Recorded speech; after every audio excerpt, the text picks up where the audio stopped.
अग्निरुद्राय नीलकण्ठाय शम्भवे अमृतेशाय शर्वाय महादेवाय ते नमः।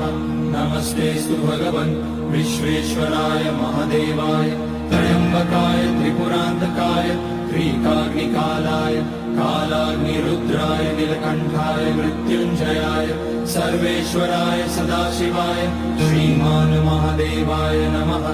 ॐ नमः शम्भवाय च मयोपवाय च नमः शङ्कराय च मयस्कराय च नमः शिवाय च शिवतराय च।